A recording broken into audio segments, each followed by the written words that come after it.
There are people in life you could say are heroes, like a brave soldier fighting a war for freedom in his country, a firefighter, like a hero cop. The other kind of hero is the hero that a lot of people rightly call Hassan, is the kind of hero that was just trying to go about their business and the situation put them somewhere where they could act. A lot has been made of the fact that I'm a Jew and he's a Muslim, but the important thing is to remember he's a hero because he did something.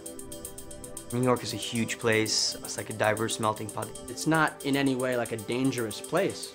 You can find people from all over the world. It's just amazing to see so many different cultures and ethnic groups living in one city in relative peace and harmony.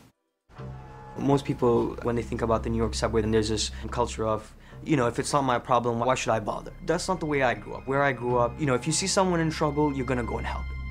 At that time, I was relatively new to the city, so I hadn't been on the trains long enough to actually see anything, but what I saw that day really surprised me quite a lot.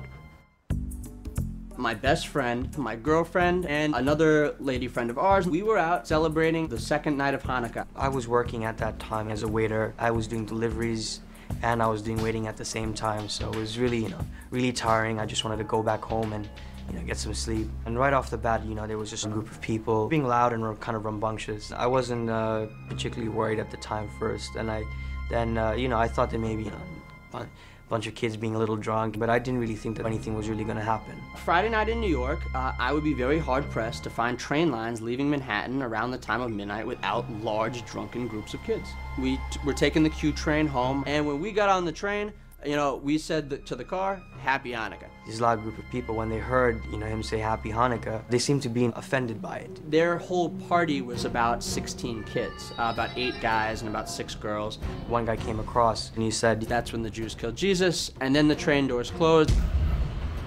And he started showing off his tattoos, and they started cursing. The first thing that happened was a lot of slurs, just hatred, and a lot of people wanting to fight. At that point, I was still, hoping and thinking that nothing was really going to happen. What happened thereafter was a strike in the face. They started beating up Walter.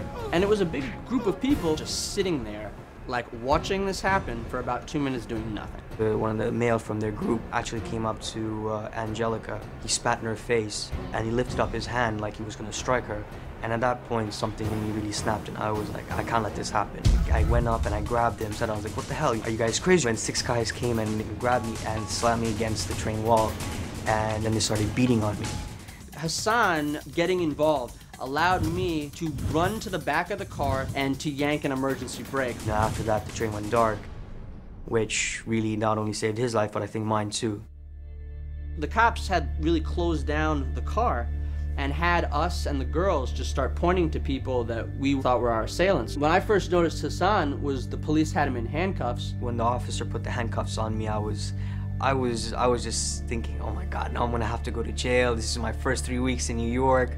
What do I do? I told the police that it wasn't him. He tried to help us. And then they took the cuffs off, yeah, it was pretty scary. I went to Long Island College Hospital. I had about 6 stitches on my lip. They banged up most of my face. We've become friends, and we go on walks on the boardwalk, and we talk about religion, and we talk about our lives. My parents, me growing up, always taught me that, if you see someone in trouble, if you see something, you should always try and help that person out. You got to be kind, generous, and caring towards others. And if you can help someone, you should. It's not a Muslim saving a Jew. It's me as a person. We're all human beings. At the end of the day, I did what I did because I think each person has their own right to dignity, self-respect, and human life. Next time, it could be me.